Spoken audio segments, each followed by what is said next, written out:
What's up, YouTube? I'm Anthony Federico with Octagon Elite Team. This is my first year on the team and I'm super excited.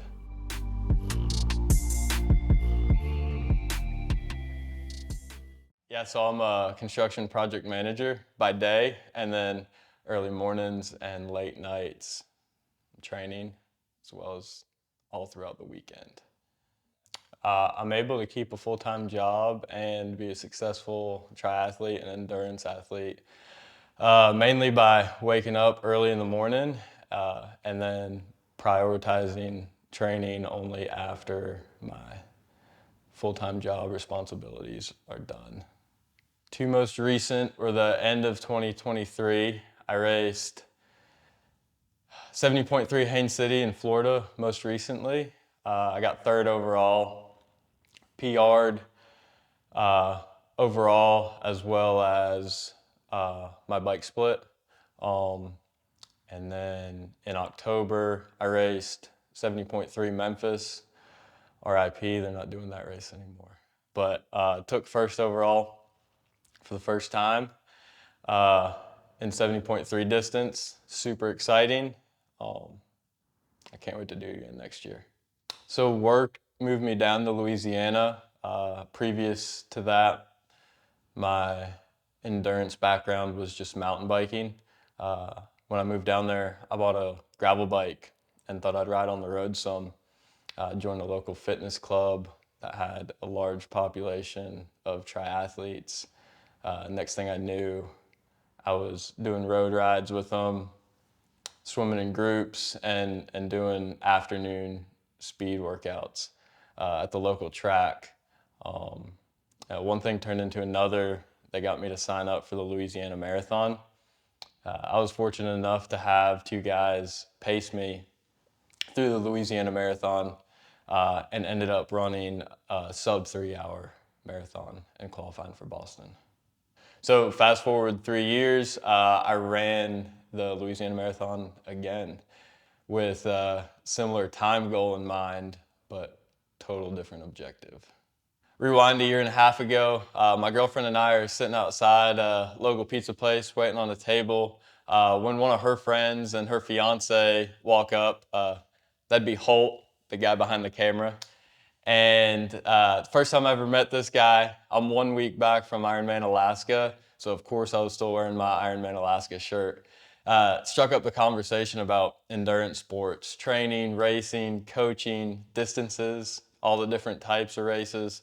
The little bit of conversation that I really remember is him saying that he wanted to do an Ironman one day and he wanted to qualify for Boston. A couple months later, he was training with my coach to run the Kentucky Marathon, and he ended up running a 3:05 with a watch distance of 26.75 miles. For those of you that don't know, a marathon is 26.2, and they measure the course based off running all the tangents or the apexes of the turns, so cutting all the corners. This is something that he didn't know, so maybe you can blame it on our coach. Maybe you could blame it on me for being a bad friend and not telling him that before he ran. Yeah. Yeah, I didn't want you to qualify without without me running with you. So after the Kentucky Marathon and us talking about how if he ran a true marathon and not extra credit, he would have ran a 3:01:30. I told him that I had the ideal marathon for him to qualify for Boston at, and that was the Louisiana Marathon. I also told him that I'd run it with him to help him qualify. All right, so race morning, I woke up and did the same thing I always do for races, had the same routine. Got to the race start. Holt got to meet our coach for the first time, which is pretty cool. Um, and then, race conditions were perfect. 38 degrees, a little bit of wind, not a cloud in the sky. We got into the corral, and next thing you knew, the gun went off and we were running. The first couple miles are always funny in a marathon, especially when you have half marathoners mixed in with you, people going out too hot and then mouth breathing within the first couple miles. But we kept pace. I made sure I pointed out all the holes and cracks and any dangers in the road. I made sure he stayed on top of his nutrition, made sure he was taking fluids from every single aid station that we ran by. Made sure that he wasn't breaking pace when I had to stop at the Porta John and take a leak once or twice or three times. And then, you know, there was nothing really to talk about for the first 16 miles. They were pretty boring. But once we got to mile 16, we started slowly picking people off. But at the same time, I noticed he was kind of starting to drop off the back. And when I slowed pace, he started slowing pace. So I knew he was starting to hurt then. And then mile 20 was when I realized, like, he's definitely got to be hurting now. He's a little bit farther back, but I think, we were still picking people off at that point, and I think that really gave him a boost of energy to carry him, the last 3 or 4 miles. And then we caught up with the lead female and pretty much ran in with her, which was kind of cool. Let her have her glory, obviously, because it's always cool to be first and break tape.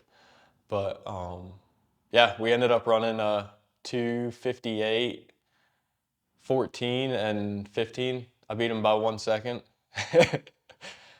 Not intentionally, but so at the finish line, I realized, everything kind of came full circle from when I took the start line at my first Louisiana Marathon. I had someone there to pace me, and then I got to return the favor. And racing isn't all about your personal best all the time, and you get the same satisfaction from helping someone achieve their goals too, whether you're a coach or you're doing it as a friend. So now we get to register for Boston 2025.